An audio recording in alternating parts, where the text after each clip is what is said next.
Okay, so we said that here we started from here. We need to uh, do pruning considering the hardware, right? If it is a low parallelism hardware, you have to do SIMD-aware weight pruning. If it is a high parallelism hardware like GPU, we have to do node pruning. And for CPU, for FC layers, we have to do weight pruning, and for CON layers, we have to do node pruning. So now we'll first discuss this technique, SIMD-aware weight pruning.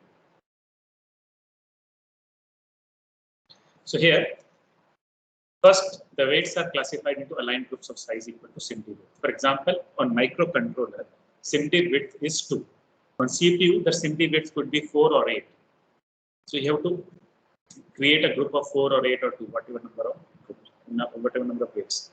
Then you have to find out the root mean square of the weights, which you know, right? A square plus B square and square root of that. That is root mean square of weights.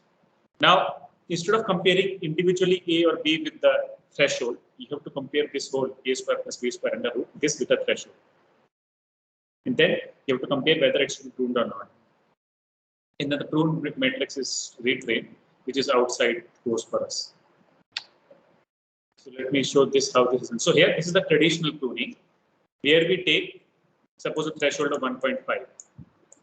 So we compare individual weight with 1.5. If a weight is less than 1.5, we prune it, that means remove it. If a weight is above 1.5, we keep it. Okay. So here, and then here is how a matrix is stored in CSR format. So if we have to suppose this is our stored matrix in CSR format, and this is the another vector against which we have to apply this, against which we have to multiply. Suppose we have to do matrix vector multiplication. So this is our matrix and this is our vector. So to find out which number gets multiplied with 9, we have to do this. We have to see JA and then we have to see A. Right? Both these arrays we have to see to be able to find which element is multiplied with the value 9. Whereas in SIMD-aware weight pruning, here our SIMD width is 2. So we take a group of 2, we compute their RMS value, and then we compare this RMS value with the threshold. So here the threshold is not same as that in the previous slide. Here the threshold is 1.5. Here threshold is something else. You can find out by seeing which weights are known, which weights are not known. And then, because you always prune at the granularity of a group, not at the granularity of individual weight. So either you keep the whole group or you remove the whole group. Here you remove the whole group, here you keep the whole group. Here you remove the whole group. Okay, and here the CSR format will also be modified because you're either keeping the whole group or you're removing the whole group. So IA dash is IA dash doesn't change, but J dash here, these, because the SIMD width is 2, so here these numbers will always be even numbers, because the column at which a particular group starts, that will always be even. And here, instead of storing individual weights, you have to store the group as a whole. Suppose here the group is of size 2, so you store the whole group. Okay, since the inputs are now why we are doing SIMD-aware weight pruning?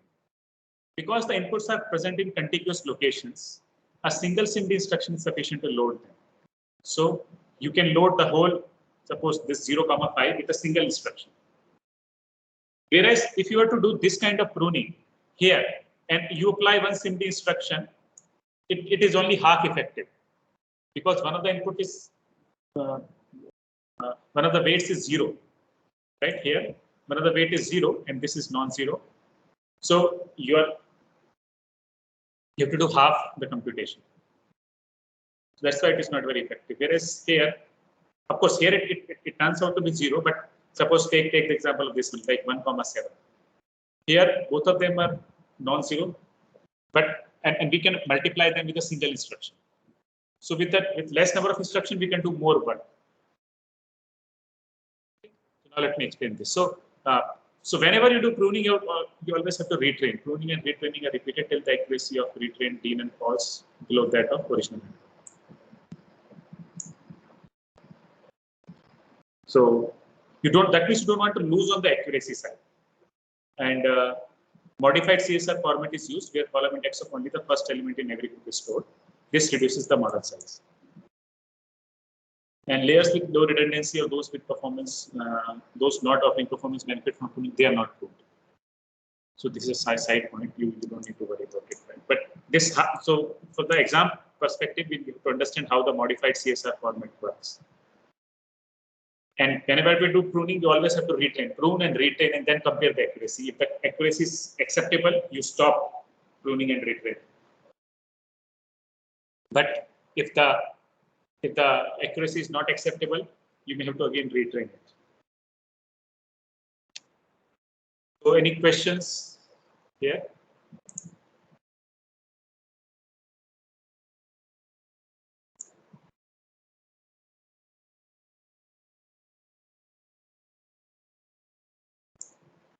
Okay, now let us see scalpel technique on GPU. So this here, just I'll explain this. Here, actually, they use node pruning idea. I don't fully understand it, so I will just go through the text. I don't very well understand this. Okay, so here, first thing they show is that how conventional pruning is not effective on GPU. So here are the results first of all. So here is the execution time with dense. Okay, so but because it is dense, so there is no impact of pruning. But here it's the relative execution time for SPMM. That means if you do sparse matrix multiplication on GPU with respect to original execution time on FCD. So if you want that after pruning, execution time should reduce. Right? After pruning, execution time should reduce. So if you want, that means you want this blue line to go below the black line. And then will that happen if you have pruned 97% or 96% of the weights? Only if you have pruned 96% of the weights, only then you achieve speed up. But you can understand, right? Pruning that many number of weights is very, very difficult because you will have a lot of loss on accuracy. Isn't it? So you don't want to prune 90% of the weights. So that's why on GPU, conventional weight pruning will not work well. So that's why they propose node pruning. So in FC layers, one neuron is taken as one node, and in column layers, one feature map is taken as one node. Then they use some idea called mask layers for selecting nodes which are unimportant. So whole idea is here they remove the whole nodes. After mask layers are trained, the block nodes are removed. And after all redundant nodes are removed, mask layers are also removed. And then finally they do retrain. So again, as I said, after pruning all this, you have to do retrain. So what is the overall idea of node pruning? Node pruning does not make the network sparse. Okay. And the overheads of sparse network are not incurred. So the whole point is don't make the network sparse. Just see here, for example, here in this technique, you are making it sparse, but in a structured or disciplined manner. Not arbitrarily you are removing weights, but only from in a certain pattern you are removing the weights. Similarly here, you don't make the network sparse so that the overheads of sparse network are not incurred. See, the whole point is GPU has so much resources, right? It has so much resources, and if your computation workload is not sufficient, right? Suppose you can your hardware is offering you teraflops of performance, but if your workload needs only megaflops, then GPU capacity is lying idle, right? GPU capacity, the computation capability is lying idle, so you don't get much performance out of GPU. That's why here the idea is don't make it sparse. So node pruning reduces the layer size, but not as much as that achieved with weight pruning. That means don't aggressively bring down the model size just to save the memory, but do it in a more intelligent manner so that slightly reduce the layer size. But still on GPUs, node pruning leads to larger throughput than the weight pruning technique.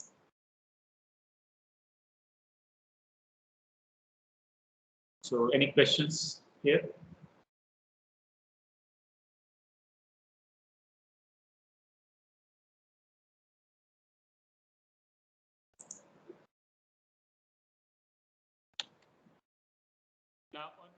Now let us see CPU. So again, we do the same thing. This is the results with dense, and this is the result with sparse. So here also, if you want to improve performance of convolution layers, we need more than 80%. We need around 80% weights to be pruned. That's why weight pruning is not effective on conv layers, since all weights need to be reused in convolution operations. So that's why. So here, this is the SIMD-aware weight pruning. So even that is not efficient. Okay, so this is the SIMD sparse. That means the SIMD-aware weight pruning. So neither conventional weight pruning, this one, nor SIMD-aware pruning, none of them is efficient.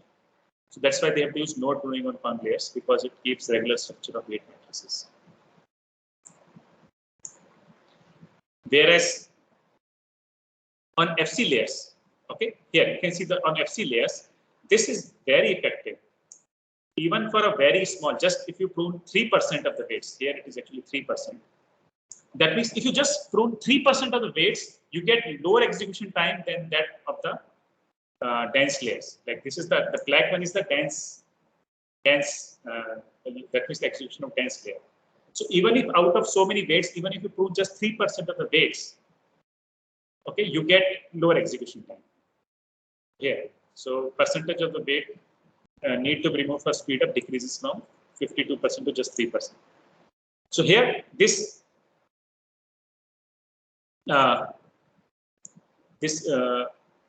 blue line is the conventional pruning. So conventional pruning requires 50%, around 52% of the weights to be removed, right here. As you can see, 52% of the weights. But that's not very good, right? If you remove 52% of the weights, it will have a lot of accuracy loss. So that's why use this SIMD-aware weight pruning, which requires removing only 3% of the weights. So compared to sparse NPM with MKL, that means, so MKL is the name of a library from Intel. It is called Math Kernel Library. Just as NVIDIA has its own library, like 2DNN and so on. Right. Similarly, here we have a library from Intel called MKL. So SIMD-aware weight pruning, which is called SIMD sparse, improves performance greatly. It requires less number of weights to be pruned. Still, it gives better performance. Why? Because weight grouping increases spatial locality of reading weights and corresponding inputs. Because you are pruning at the granularity of each group, so you can easily fetch that group together, and there is a spatial locality. Right? If you remember, we have done this idea of cache tiling. Right? So that cache tiling idea, there we saw about the spatial locality. Right? So spatial locality means, I'll give you an example of a book. Suppose in a book, you're reading chapter number 5. So very likely that after chapter 4, after chapter 5, you will read chapter 6 or chapter 2, chapter 4. That means nearby chapter. You are very unlikely that you will jump to 50th chapter, right? It's unlikely. So spatial locality means that if you access one element, how likely you are to access nearby elements.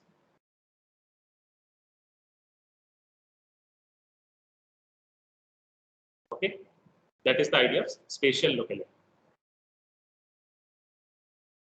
So here you can see that in this here, you are always bringing them together. You are pruning them together. So if you are always sure that if, for example, your SIMD width is 2, both these elements will either be present or not present. So if you fetch this, you can also fetch this easily. You don't have to make an extra access to fetch 2. In a single instruction itself, you can fetch both.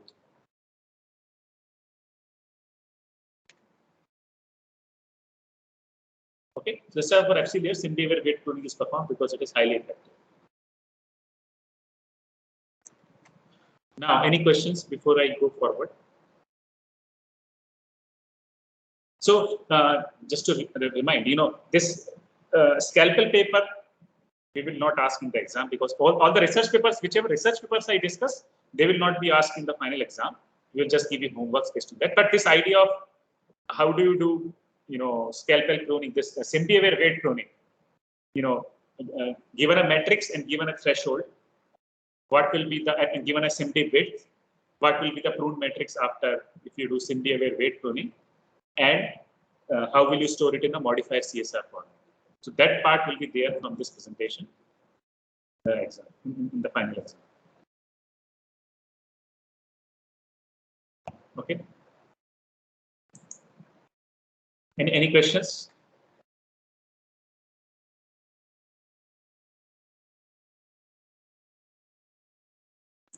Okay. Now here let us see the results. So they use a batch size of 1 on microcontroller and CPU, and batch size of 50 on GPU. So now let me ask you a question. What is the reason for this? Ashish?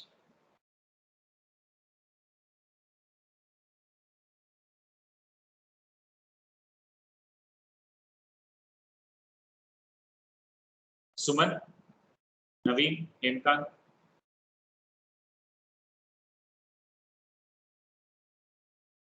Vikas?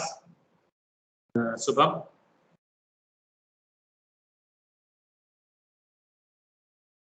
Why is it that higher batch size is used for GPU? Okay, anyone? Anubha? Sagar? Priyansh? Srinivas? Anyone? Just make a guess. Due to high parallelism. Okay. And Sagar, you were saying something? Yes, sir. Why? Yes, what is your answer, sir? Yes, Anupam. So maybe due to the multiple threads running in a GPU, sir. That's why. Yeah. So see, the whole point is microcontroller has very few resources. So even it is not able to run even one execution, right? If you remember for LXNet and NIN, we are not able to run them on microcontroller. So you can't increase the batch size. CPU has somewhat more resources, but GPU has really massive amount of resources. So if your platform is offering you massive resources, then you can increase the batch size. Just like TPU. In TPU version 1, you can see the results. The batch size was between 8 to 200. Because TPU has very high amount of resources. Okay. So if you're running on a massive, this is a high-end GPU. I will later on discuss like a mobile GPU which has very few resources. There you can use less amount of batch size. So the amount of the batch size that you use depends on how powerful is your hardware. And of course, do you want a real-time latency? For example, in Brainwave, we did not use high batch size because we wanted low inference latency. Here, our focus is not on just reducing the inference latency. Generally, we use high batch size on GPU, and CPU is used for low inference latency. That's why on CPU, similar to Brainwave, we have used low batch size. Okay, because CPU does not have as much parallel resources. So I think someone said, parallel resources. Yeah, that's most of the answer I get. Just given some more explanation of that. So if you are, for example, if you're running on a, like suppose what we call Raspberry Pi or maybe an Arduino board or some low-end CPU like Intel's Atom, you will never use high batch size because it has very few resources already. If you use multiple batch size, your memory requirement will also be increased. It will not have that much memory. Okay, is it fine? Any questions? Okay. Now here is the experimental platform. They use Intel's Core i7, which supports 8-way SIMD instructions. So here, SIMD bit is 8 for 32-bit floating point numbers, and they use MKL BLAS, GAMB, GAMM to implement the original dance model and converse with node pooling. And MKL sparse BLAS are used for sparse model generated by the weight pooling techniques. The GPU they are using NVIDIA GTX Titan X. And on GPU, they have their own libraries. And they use cuDNN to implement dense model and cuBLAS for profiling performance of dense. And the cuSparse for sparse models. So here is the speed up with their technique, scalpel technique. So first thing, let us see whether speed up is always greater than 1 or not. Right? In all the cases, speed up is greater than 1. Okay, the speed up may not be very high. Like some cases, speed up is very low, but at least there is speed up, right? Whereas originally, out of the 13 cases, for 8 cases, there was performance loss. Okay, so compared to performance loss, at least you're getting better performance. Fine. Is it clear till this point? Now, of course, on GPU, there is not much speed up. On CPU, there is slightly higher speed up. And on microcontroller, there is a huge speed up. Okay, so I'll come back to it. Let us discuss these results. So speed up and model size on microcontroller. Scalpel has better performance and less model size than other techniques. So they have also compared against traditional pruning, which I think is deep compression, and they have also used for optimized pruning, which I will not go into. This blue color one you can skip. So now let me. So first here I don't have more explanation. I'll just speak. So here you can see relative model size. So compared to one, their technique brings down greatly, right? It brings down a lot. For ConvNet, it doesn't bring a lot, but here it brings down a lot. Now, here see, LANet is a small network and microcontroller has very few resources. So here it improves a lot. Whereas in ConvNet, it doesn't prune a lot, right? It just prunes from 100% brings around 40.9%. So you would expect maybe around at maximum 2.5 times speed up. So out of 2.5 times, you are able to get almost 1.4 times. So, but it is reasonably effective technique for pruning. Now, on speed up and model size on, okay, here I don't have explanation, but here you can see for LANet models, there is huge performance speed up. For ConvNet, again, it's above one. For NIN, LXNet, it is like this. For NIN, there is a very small improvement. Okay. Now here, these are the LANet results. So here, there is one other optimized pruning which even increases the model size. So I'm not going into the optimized pruning technique. Whereas their technique in see, NIN has no FC layers, right? NIN has no FC layers, and most of the weights are in FC layers. So if it doesn't have FC layer, all you have is a con layer. In con layer, you can't prune much because it doesn't have so many weights, right? That's the reason.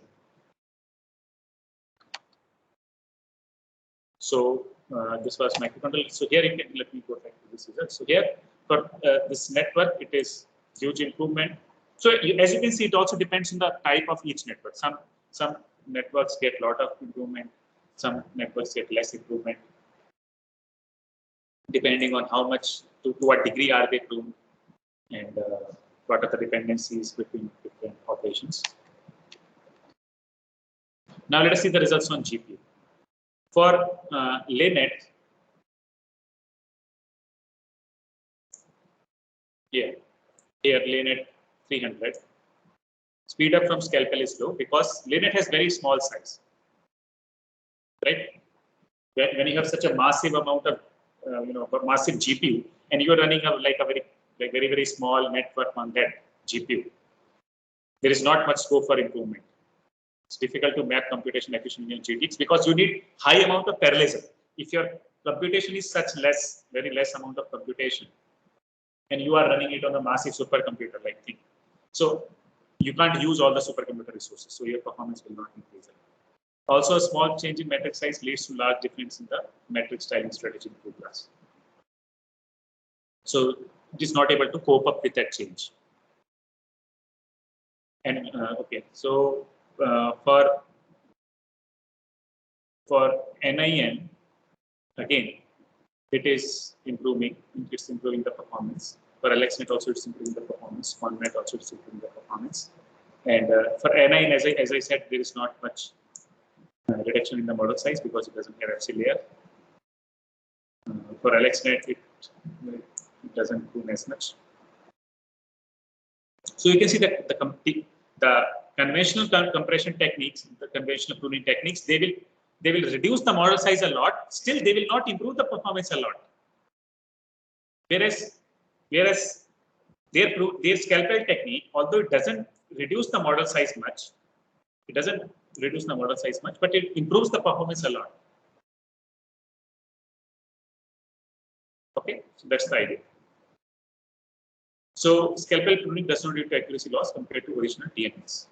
So that is another point which is not clear from the previous figure. So that means without losing accuracy, it reduces the model size and also improves the performance.